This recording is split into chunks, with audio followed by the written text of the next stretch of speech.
नमस्कार विद्यार्थी मित्रांनो, मी मीरा भोपाळे स्वागत करते तुमचं जय हिंद पाठशाला या यूट्यूब चॅनलमध्ये। आपण संपूर्ण महाराष्ट्राचा भूगोल अभ्यासला आहे। आज आपण आता महाराष्ट्राच्या भूगोलाचे प्रश्न पाहणार आहोत। चला तर मग सुरुवात करूया आजच्या व्हिडिओला। आजचा पहिला प्रश्न आहे, महाराष्ट्रातील शिखरांचा उंचीनुसार कोणता उतरता क्रम बरोबर आहे। आता आपल्याला एक ट्रिक माहीत आहे, कसा मी हसतो ते बघा आत्रे।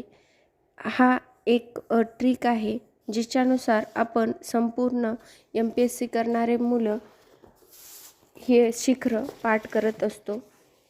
त्याच आधारित हा प्रश्न सुटू शकतो। त्यामुळे आपण पाहूया यामध्ये काय काय पर्याय दिलेत। तर पहिला पर्याय आहे कळसुबाई। हे तर सर्वांनाच माहिती आहे, कारण महाराष्ट्रातील सर्वोच्च शिखर हे कळसुबाई अहमदनगरमधील आहे, हे आपल्याला माहिती आहे। त्याच्यानंतर साल्हेर, हे पण आपल्याला माहिती आहे, ते 2 क्रमांकचं शिखर आहे ते। पण त्यानंतर ह्यांनी दिले महाबळेश्वर, तोरणा, म्हणजे महाबळेश्वर अगोदर आणि तोरणा नंतर असा क्रम असायला पाहिजे। तर असा क्रम पर्याय क्रमांक 4 मध्ये आहे, म्हणून आपल्याला सांगता येईल की पर्याय क्रमांक 4 या प्रश्नाचं उत्तर आहे।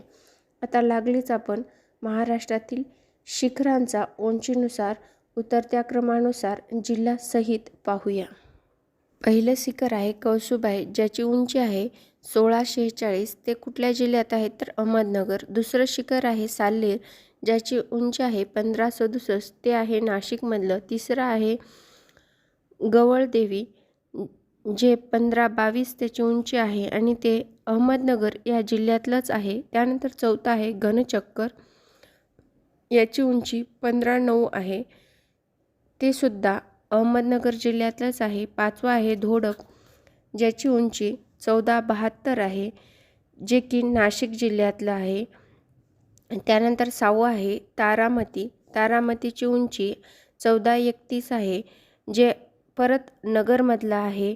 त्यानंतर 7वं आहे महाबळेश्वर, ज्याची उंची 1438 आहे, जे की साताऱ्यातलं आहे। 8वं आहे हरिश्चंद्र, ज्याची उंची आहे 1424, ते पण अहमदनगरमधलंच आहे। त्यानंतर 9वं आहे सप्तशृंगी, ज्याची उंची 1446 आहे, जे नाशिक जिल्ह्यातलं आहे।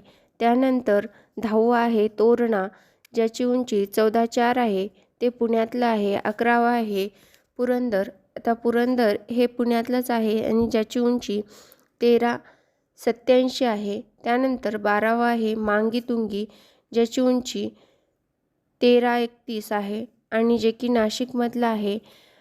13वं आहे राजगड, राजगड हे याची उंची 1376 आहे, जे की पुण्यातलं आहे। 14वं आहे त्र्यंबकेश्वर, ज्याची उंची 1304, हे नाशिकमधलं आहे। 15वं आहे सिंहगड, सिंहगडाची उंची 1302 आहे, जे की पुण्यातलं आहे। त्यानंतर रतनगड 1297 आहे, अहमदनगरमधलं आहे। आणि त्यानंतर 17वं आहे ब्रह्मगिरी, 1295, नाशिकमधलं आहे। आणि अंजळनेरी 18वं शिखर येते उंच 1280 अशी त्याची उंची आहे, जे की नाशिकमधलं आहे। मुल्हेर 1306 याची उंची आहे, तर ते नाशिकमधलं आहे। सिंगी हे 1293 उंची असून ते नाशिकमधलं आहे। आणि तौला याची उंची 1231 आहे आणि जे की नाशिकमधलं आहे। यानंतर ही तर झाली सह्याद्रीतील उंच शिखरे, पण सातपुड्यातले सुद्धा उंच शिखरे आपल्याला विचारले जातात, जसं की अस्तंबा, जिल्हा नंदुरबारमधलं आहे हे सातपुडा पर्वतातली, त्याची उंची आहे 1328। बैराट, जिल्हा अमरावती, हे गाविलगड टेकड्यामध्ये येते, त्याची उंची 1177 एवढी येते। यानंतर प्रश्न क्रमांक 2, महाराष्ट्राचे एकूण भौगोलिक क्षेत्र किती आहे, तर ते आहे 3,07,070 लाख हेक्टर।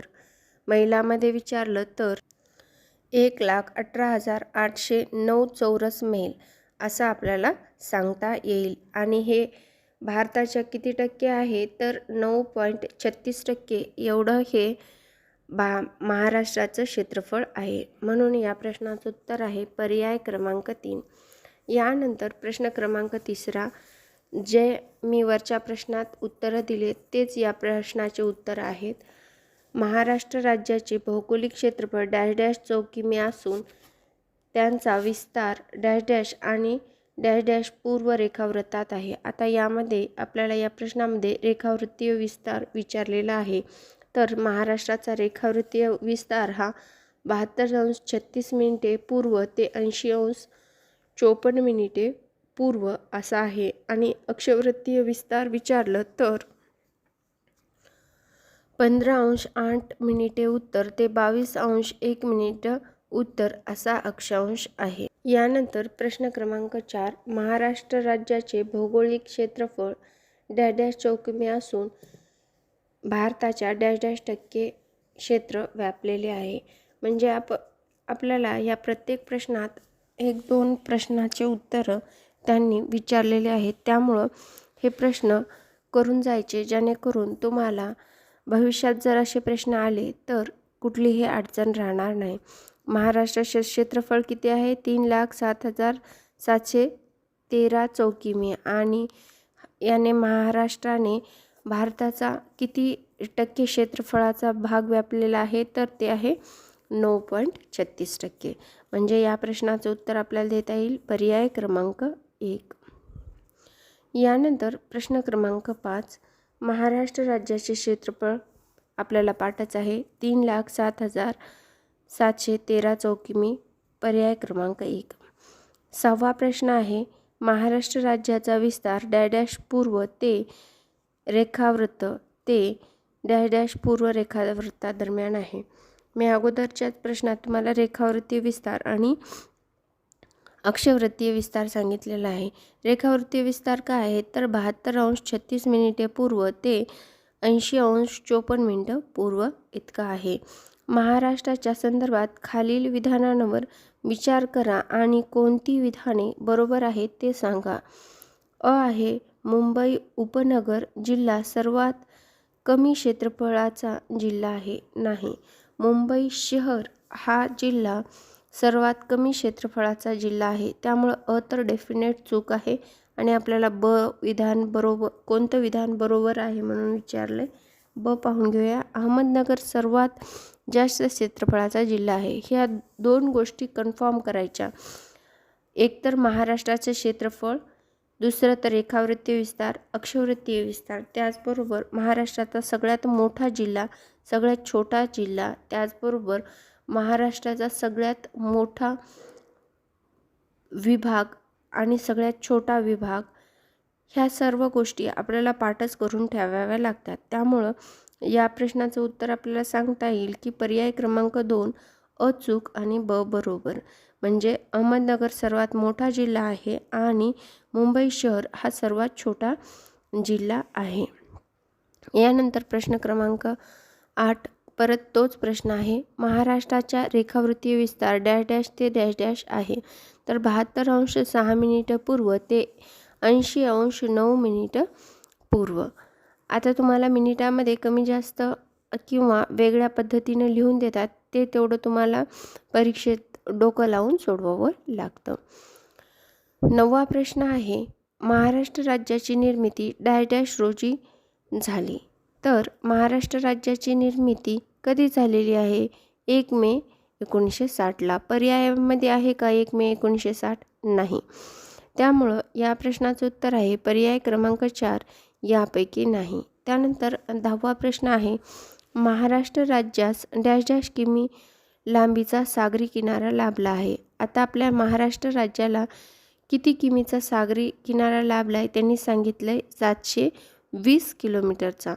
ही गोष्टसुद्धा पाठ करायची. आता एक वेळेस काय सांगितलं होतं त्यांनी? 700+ महाराष्ट्राला समुद्रकिनारा लाभलेला आहे. त्यावेळेस ते स्टेटमेंटसुद्धा बरोबर समजायचं, कारण 720 किलोमीटर आहे, त्यामुळं 700+ असं ते स्टेटमेंट होतं. म्हणून या प्रश्नाचं उत्तर आहे पर्याय क्रमांक 1.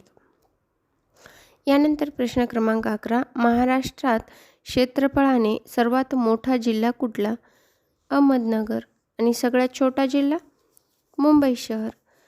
त्यानंतर 12वा प्रश्न आहे, महाराष्ट्र राज्याची पूर्व पश्चिम लांबी सुमारे डॅश डॅश किमी आहे. किती किमी आहे? तर 800 किमी आहे. म्हणजेच या प्रश्नाचं उत्तर आहे पर्याय क्रमांक 4. मुंबई व नांदेड ही शहरे जवळपास एकाच अक्षवृत्तावर असून सुद्धा मुंबईचे तापमान नांदेडपेक्षा कमी आहे. कारण काय? तर खारे वारे मतलयू आहे. मुंबई शहर हे एक बेट आहे, बरोबर आहे. मुंबई हे सागर किनाऱ्याजवळ असल्यामुळं तिथलं वातावरण थंड असतं, हे पण बरोबर आहे. म्हणजे या प्रश्नाचं उत्तर आपल्याला देता येईल पर्याय क्रमांक 4, 1 व 2 एकदम बरोबर आहे. यानंतर आपण काही प्राकृतिक भूगोलावर सुद्धा प्रश्न विचारलेले आहेत ते पाहूया. प्रश्न क्रमांक 1, खालीलपैकी कोणती विधाने बरोबर आहेत? ए आहे, पाचगणी येथे सापडणारा जांभा दगड हा बेसॉल्टच्या रासायनिक वितरणातून तयार झालेला आहे. हे एकदम बरोबर आहे. कारण पाचगणीला खूप जास्त पाऊस पडतो, त्यामुळं काय होतं, पावसामुळं बेसॉल्ट खडक हा रासायनिक वितरण होऊन जांभा खडकामध्ये रूपांतरित होत असतो. त्यानंतर दुसरं आहे, महाबळेश्वर येथे जांभा दगड आढळतो कारण तेथे 3000 मिमी पेक्षा जास्त पाऊस पडतो. हे सुद्धा एकदम वाक्य बरोबर आहे. पाचगणी, महाबळेश्वर, आंबोली हे ठिकाणे जास्त पावसाची ठिकाणे आहेत. त्यामुळं काय होतं, तर बेसॉल्ट खडकापासून तिथे जांभा खडकाची निर्मिती होते रासायनिक वितरणातून किंवा रासायनिक क्रियेतून. त्यानंतर सी आहे, कोकण किनारा पट्टीच्या प्रदेशात आढळणारा जांभा दगड दुय्यम स्वरूपाचा आहे. हे सुद्धा एकदम बरोबर आहे. म्हणजे ए, बी, सी ही तिन्ही विधाने एकदम बरोबर. म्हणजेच या प्रश्नाचं उत्तर आहे पर्याय क्रमांक 4. यानंतर प्रश्न क्रमांक 2, रिया किनारे केव्हा तयार होतात? आता रिया किनारे केव्हा तयार होतात? एकतर आपल्या महाराष्ट्रात आपण नेहमी वाक्य वाचतो, महाराष्ट्राचा भूगोल वाचत असताना आपल्या महाराष्ट्राचा किनारा हा दंतूर आहे, रिया प्रकारचा आहे, झिगझॅग प्रकारचा आहे. हे का म्हणतो? कारण ज्या काही सह्याद्री पर्वतावर नद्या उगम पावतात आणि त्या सरळ ओघाने अरबी समुद्राला जाऊन भेटतात, त्यामुळं काय खनन कार्य जास्त होतं, त्यामुळे झीज जास्त होते आणि झीजेमुळं काय होतं, झिगझॅग किंवा दंतूर किनारा तयार होतो. मग रिया किनारे केव्हा तयार होत असतात असा प्रश्न विचारला आहे आणि हा मला वाटतं UPSCचा as it is copy paste question आहे. मोहाने पाण्याखाली जातात तेव्हा, मोहाने म्हणजे त्याचे जे समोरचे तोंड असतात ते जेव्हा पाण्याखाली जातं तेव्हा रिया प्रकारचा किनारा तयार होत असतो. तर हे एकदम बरोबर आहे. म्हणजेच या प्रश्नाचं उत्तर आपल्याला देता येईल पर्याय क्रमांक 1. आता यानंतर प्रश्न क्रमांक 13. हा प्रश्न मोस्ट ऑफ द खूप म्हणजे विद्यार्थ्यांना आलाच नसता. कितीही हुशार विद्यार्थी असेल तरी हा प्रश्न तुका लावूनच सोडवेल. का? तर यामध्ये आपल्याला ॲक्च्युअल अक्षवृत्तीय स्थान विचारलेलं आहे जोड्याजुळवामध्ये. एकीकडे किल्ले दिलेत आणि दुसरीकडं अक्षवृत्तीय स्थान दिलेलं आहे. तर प्रतापगड हे कुठल्या अक्षवृत्तावर आहे? तर ते आहे 17°93' या अक्षवृत्तावर. नंतर दौलताबाद हे 19°94' अक्षवृत्तावर आहे आणि नळदुर्ग हे 17°81' या अक्षवृत्तावर आहे. यशवंतगड हे 15°75' या अक्षवृत्तावर आहे. तर तुम्ही म्हणाल की हे कसं काय शक्य आहे लक्षात ठेवणं? तर तुम्ही दररोजच्या दररोज मॅप रीडिंग करू लागलात तर हे लक्षात येतं की आपण आपला अक्षवृत्तीय विस्तार काय आहे, त्यानुसार आपण एक मोठा अंदाज लावू शकतो की त्यानुसार हे कुठल्या पॉईंटवर येतात. म्हणजे हे ठिकाणं लक्षात येतात आणि त्यानुसार आपण अक्षवृत्ताची एक मोठा गेस करून हा प्रश्न सोडवू शकतो. म्हणून या प्रश्नाचं उत्तर आपल्याला सांगता येईल पर्याय क्रमांक 4. यानंतर प्रश्न क्रमांक 14. खालील विधानांचा विचार करा. एक आहे, सह्याद्रीच्या पूर्वेकडील उतारावर पावसाचे प्रमाण कमी आहे. बरोबर आहे. सह्याद्री संपला की सोबतच थोडंसं पाऊस कमी होतं, कारण सह्याद्री जे काही अरबी समुद्राहून आणलेली आर्द्रता असते ती अडवून धरतो आणि तो सर्व पाऊस हा पश्चिमेलाच म्हणजे सह्याद्रीच्या पश्चिमेलाच पडतो आणि जसा तो पूर्वेकडे सरकतो तेव्हा तेव्हा त्याच्यातली आर्द्रता कमी होते आणि पाऊस कमी पडायला लागतो. त्यानंतर दुसरं आहे, महाराष्ट्राच्या पूर्व भागात ईशान्य मोसमी वाऱ्यापासून थोडा पाऊस पडतो. बरोबर आहे. जेव्हा परतीचा पाऊस म्हणून ज्याला आपण ओळखत असतो तो ईशान्य मोसमी वाऱ्याचा पाऊस असतो आणि तो विदर्भात पडत असतो.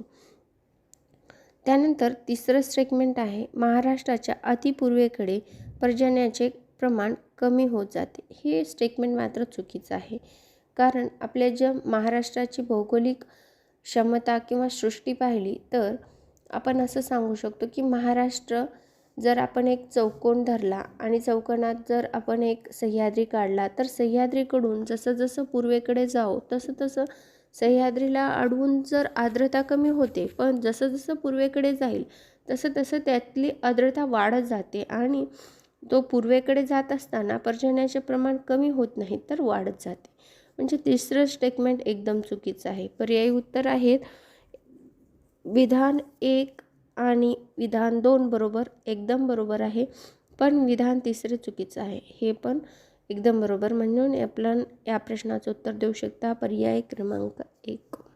पुढे जाण्याच्या अगोदर एक महत्त्वाची सूचना, आपण सलग पण व्हिडिओ अपलोड करणार आहोत, पण त्या अगोदर 20 ते 25 प्रश्न असे हररोज अपलोड करणार आहोत. तर आत्ता चॅनलला सबस्क्राईब करा आणि जास्तीत जास्त गरजू मेहनती जिद्दी विद्यार्थ्यांपर्यंत हा व्हिडिओ पोहोचवा, जेणेकरून त्यांना सलग जर व्हिडिओ पाहायचा असेल तर ते सलग व्हिडिओ पाहतील, ज्यांना टप्प्याटप्प्याने पाहायचं आहे ते टप्प्याटप्प्याने पाहतील. यानंतरचा प्रश्न आहे, खालील विधानांचा विचार करा. आहे, सह्याद्री पर्वत व अरबी समुद्र यांच्या दरम्यान असलेला लांबट चिंचोळा सखल भागाला कोकण असे म्हणतात. एकदम बरोबर आहे. आपण नेहमीच महाराष्ट्राच्या केव्हा आपण महाराष्ट्राचा भूगोल अभ्यासतो तेव्हा चिंचोळा पट्टा हा एक शब्द असतो महाराष्ट्राच्या भूगोलामध्ये कोकणासाठी, आणि तोच शब्द येथे यांनी वापरलेला आहे, म्हणजे तर बरोबर आहे. आहे, महाराष्ट्राच्या पश्चिमेला व अरबी समुद्राला लागून असलेल्या सह्याद्री पर्वताचा प्रस्तरभंग होऊन कोकण किनारपट्टी तयार होते. एकदम बरोबर आहे, कारण प्रस्तरभंगातूनच आपण कोकण किनारपट्टी तयार झालेली आहे. आहे, कोकण किनारपट्टीची दक्षिणोत्तर लांबी ही 700 किमीपेक्षा जास्त आहे. हे पण एकदम बरोबर आहे, कारण 720 किलोमीटर ही कोकण किनारपट्टीची लांबी आहे आणि 700+ असं यांना म्हणायचं आहे, त्यामुळे हे वाक्य पण एकदम बरोबर आहे. कोकणाचे भौगोलिक क्षेत्रफळ हे 30,000 चौरस किमी आहे. हे पण एकदम वाक्य बरोबर आहे, म्हणून आपण या प्रश्नाचं उत्तर असं देऊ शकतो पर्याय क्रमांक 4 वरीलपैकी सर्व बरोबर. यानंतरचा प्रश्न आहे, खालीलपैकी महाराष्ट्राच्या कोणत्या जिल्ह्यात गाविलगड टेकड्यांचे स्थान आहे. आता मी सुरुवातीला जेव्हा प्रश्न टेकड्यांचा किंवा शिखरांचा होता त्याच वेळेस मी गाविलगड टेकड्याबद्दल सांगितलं होतं. त्या कुठल्या अमरावती जिल्ह्यात आहेत आणि त्यातलं सगळ्यात मोठं शिखर कुठलं आहे तर ते आहे बैराट, आणि बैराटची उंची किती आहे तर ते आहे 1177. अमरावती जिल्हा, गाविलगड टेकड्या, बैराट टेकडी आणि तिची उंची 1177. ह्या छोट्या छोट्या गोष्टी आहेत, पण ह्या लक्षात ठेवायच्या, जेणेकरून नेक्स्ट वेळेस ज्यावेळेस आपल्याला प्रश्न विचारला जाईल त्यावेळेस यातून उत्तर आपलं कव्हर होईल. आणि या प्रश्नाचं उत्तर आहे पर्याय क्रमांक 4. यानंतर जोड्या जुळवा आहे. जोड्या जुळवा, एकीकडे जिल्हे दिलेत आणि दुसरीकडे स्थापना वर्ष दिले.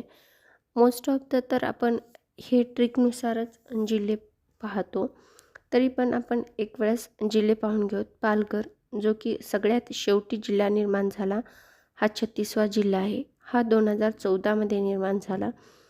त्यानंतर गोंदिया हा 1999 साली तयार झालेला आहे. त्यानंतर नंदुरबार दिला आहे, हा 1998 साली तयार झाला आहे. आणि गडचिरोली हा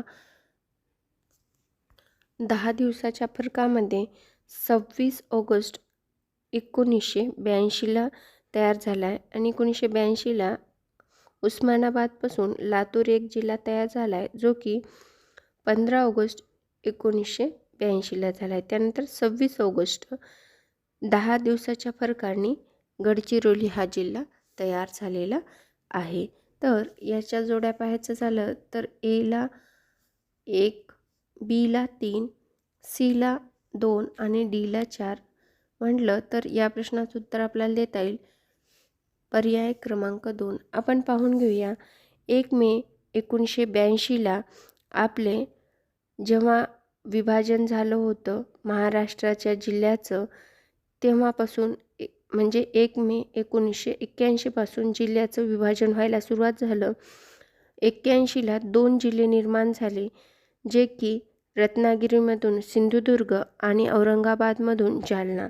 हे 81ला म्हणजे सगळ्यात सुरुवातीला तयार झालेले जिल्हे आहेत. त्यानंतर 82ला लगेच 2 जिल्हे निर्माण झाले नवीन, जे की 15 ऑगस्ट 1982ला उस्मानाबादमधून लातूर जिल्हा आणि 26 ऑगस्ट 1982ला चंद्रपूरपासून गडचिरोली हा जिल्हा तयार झालेला आहे. त्यानंतर 1990ला 1 ऑक्टोबर 1990ला बृहन्मुंबईपासून मुंबई शहर व मुंबई उपनगर असे 2 वेगळे जिल्हे निर्माण झाले. आणि त्यानंतर 1 जुलै 1998 रोजी परत 2 जिल्हे निर्माण झाले, अकोल्यापासून वाशिम आणि धुळ्यापासून नंदुरबार. त्यानंतर 1 मे 1999ला परभणीपासून हिंगोली आणि भंडारापासून गोंदिया असे जिल्हे निर्माण झाले. आणि सरतेशेवटी म्हणजे सगळ्यात शेवटी 2014ला 35 जिल्ह्यामध्ये 36व्या जिल्ह्याने भर टाकली आणि ठाणेपासून पालघर जिल्हा निर्माण झाला. याची एक ट्रिकसुद्धा आहे, जी म्हणजे सजला गड मुंबईचा वानंद ही गोपाल, ज्यामध्ये स म्हणजे सिंधुदुर्ग, ज म्हणजे जालना, ल म्हणजे लातूर, गड म्हणजे गडचिरोली, मुंबईचा म्हणजे बृहन्मुंबईपासून मुंबई शहर आणि मुंबई उपनगर ही 2 जे जिल्हे निर्माण झालेत ती, आणि वा म्हणजे वाशिम, नंद म्हणजे नंदुरबार, ही म्हणजे हिंगोली आणि गोपाल म्हणजे गोंदिया आणि पालघर. यानंतर पुढील प्रश्न आहे, सह्याद्री पर्वताची एक शाखा सोलापूर जिल्ह्याकडे जाते व ती शाखा या नावाने ओळखली जाते. तर सोलापूर जिल्ह्याकडे जाणाऱ्या शाखेला महादेव डोंगर रांग असं म्हणतात. मग आपण सह्याद्रीच्या जे फाटे फुटतात त्या शाखा पाहून घेऊया. आता सगळ्यात आपल्याला उत्तरेकडली सातमाळा अजिंठा जी डोंगरला अंग आहे, जी सह्याद्रीचा फाटा आहे. सातमाळा रांग ही नाशिक जिल्ह्यात, तर अजिंठा रांग ही औरंगाबाद जिल्ह्यात स्थित आहे. आणि या रांगेमुळे उत्तरेकडील तापी आणि दक्षिणेकडील गोदावरी या नद्याचं खोरं वेगळं होत असतं. त्यानंतर हरिश्चंद्र बालाघाट या रांगेमुळं गोदावरी आणि भीमेचं खोरं वेगळं होतं. आणि हरिश्चंद्र रांग ही अहमदनगर जिल्ह्यात पसरलेली आहे, तर महादेव रांग ही सातारा जिल्ह्यात स्थित आहे. म्हणजे हरिश्चंद्र बालाघाट ही रांग जर आपल्याला विचारली तर अहमदनगर जिल्ह्यात ती पसरलेली आहे असं उत्तर द्यायचं. आणि आपल्याला प्रश्नात विचारले महादेव डोंगर रांग जी की साताऱ्यामध्ये पसरलेली आहे, त्यामुळं या प्रश्नाचं उत्तर आहे पर्याय क्रमांक 2. यानंतरचा प्रश्न आहे, दख्खनचे पठार बेसॉल्ट व ग्रेनाइट खडकांनी बनलेले आहे. आता ही गोष्ट आपण लक्षात ठेवायची. दख्खनचं पठार हे सगळ्यात स्थिर पठार आहे, कारण ते सगळ्यात अगोदर निर्माण झाले आणि ठोस जमीन आहे. जसा हिमालय वाढत आहे तसं दख्खनचं पठार अस्थिर नाही हे आपण सांगू शकतो. आणि सध्याला एका ठिकाणी जालन्यामध्ये लावाचा उद्रेक झाला आहे, ते सुद्धा लेटेस्ट न्यूजमध्ये तुम्ही मला सांगू शकता. दख्खनचे पठार बेसॉल्ट आणि ग्रेनाइटच्या खडकांनी बनलेलं आहे. आणि ते कशामुळं बनलं आहे, कारण त्याचं विचारलेलं आहे. तर ते ज्वालामुखीच्या प्रक्रियेमुळं बनलेलं आहे. म्हणून या प्रश्नाचं उत्तर आपल्याला सांगता येते ब फक्त, म्हणजेच पर्याय क्रमांक 2. यानंतर प्रश्न क्रमांक 10. खालीलपैकी कोणते बेट नाही? आपल्याला बेट विचारलेलं आहे. अ आहे सालसेत, बरोबर आहे, हे एक बेट आहे. खांदेरी हे पण एक बेट आहे. उंदेरी हे पण एक बेट आहे. सालेर, सालेर हे बेट आहे का? नाही, पर्वत आहे. त्याला आपण शिखर असं म्हणतो. सह्याद्रीमधलं दुसऱ्या नंबरचं शिखर आहे, म्हणजेच ड चुकीचं आहे. आणि आपल्याला कोणतं बेट नाही विचारले, म्हणून या प्रश्नामध्ये पाहूया. तर पर्याय क्रमांक 3 हे या प्रश्नाचं उत्तर आपल्याला सांगता येते की ड बरोबर आहे. ड बेट नाही, असे सुद्धा घुमून प्रश्न विचारले जातात. यानंतर प्रश्न क्रमांक 11. थंड हवेची ठिकाणे व ते कोणत्या जिल्ह्यात आहेत हे खालील दिले आहे, त्याच्या योग्य जोड्या लावा. आता थंड हवेचे ठिकाण एकीकडं आणि एकीकडं जिल्हा दिलेला आहे. आपल्याला माहीत आहे की सातारा जिल्ह्यात कुठलं आहे, तर महाबळेश्वर हे थंड हवेचे ठिकाण आहे. नंदुरबार जिल्ह्यात तोरणमाळ, पुण्यामध्ये खंडाळा आणि पालघरमध्ये जव्हार हे थंड हवेचं ठिकाण आहे. म्हणजेच या प्रश्नाचं उत्तर आपल्याला देता येईल की अ ला 3, ब ला 4, क ला 2 आणि ड ला 1, म्हणजे पर्याय क्रमांक 4.